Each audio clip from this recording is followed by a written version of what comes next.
في شباك النجمة كرة عموم تصل لمحمد سعد. محمد سعد والتقدم، محمد سعد والتمرير هناك في جهة اليمين. هذا اللاعب السريع بالفعل يتقدم بشكل رائع والعرضية موجودة وغونزالو راسية الثالث.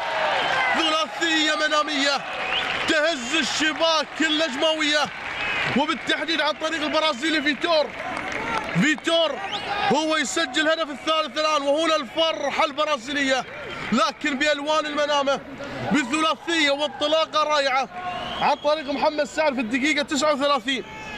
في الدقيقة 39 بالفعل الهدف الثالث يأتي الآن في كورة وانطلاقة رائعة.